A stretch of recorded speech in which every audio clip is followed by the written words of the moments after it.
Essa próxima questão é uma questão da Unirio de 2018 e diz assim: paciente de 23 anos, masculino, recém-diagnosticado como portador de HIV, apresenta-se com sífilis tardia, teste não treponêmico 1 para 64. Encontra-se assintomático, com 154 células CD4 e não se lembra ter tido rush cutâneo no passado. O procedimento a seguir deverá ser. Apesar de a gente estar falando uma questão de sífilis na gestação, a gente trouxe essa questão para a gente lembrar a co-infecção de sífilis a HIV, que também pode acontecer na gestação, tá? Apesar daqui ser um paciente masculino, mas para a gente relembrar isso, tá? Lembrando que quando a gente tem uma pessoa vivendo com HIV, a gente sempre tem que se atentar às particularidades de co-infecções que ela possa ter. Quando a gente fala de um paciente vivendo com HIV e que está infectado com sífilis, a gente sabe que a prevalência de sífilis é maior nessa população, o que reforça a vulnerabilidade e a falha de aderência a medidas de proteção, como o uso do condom. Então, a gente sabe que a prevalência da sífilis é maior na população vivendo com HIV, tá? Esses pacientes, eles têm mais risco de terem complicações, tanto oculares e neurológicas, por conta desse sistema imune comprometido, tá? Então, todo paciente que tem diagnóstico de sífilis, já tem HIV como infecção, a gente precisa fazer um exame físico inteiro bem detalhado, mas principalmente ocular e neurológico, tá?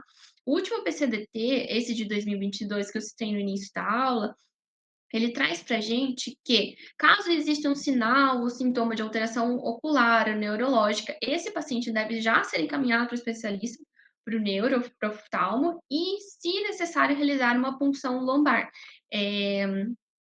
Na verdade, é mandatório fazer a punção lombar caso tenha um desses sintomas. Caso o paciente seja assintomático, pode-se ponderar realizar ou não, a depender de como você analisa a situação. No caso do paciente da questão, é um paciente que teve um diagnóstico de sífilis agora, tá?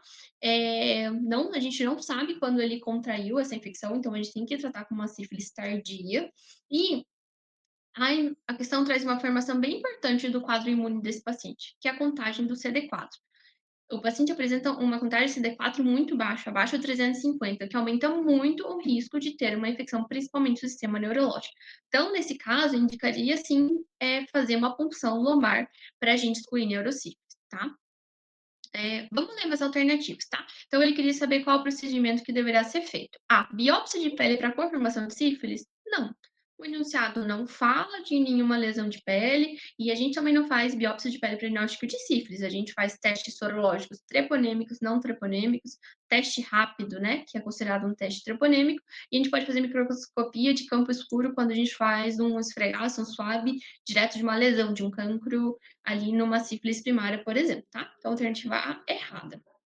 Alternativa B, ressonância magnética de crânio e eletro também não entra como exames diagnósticos ali para sífilis, tá?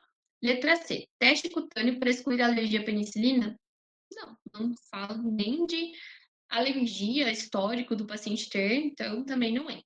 Letra D, punção lombar para excluir neurosífilis? Sim, como a gente acabou de comentar, tá? Então, a mensagem principal dessa questão é: tem uma co-infecção, sífilis, com a pessoa vivendo com HIV, precisa lembrar do comprometimento do sistema neurológico e ocular, tá? Então, sendo assim, a alternativa D é a resposta dessa questão.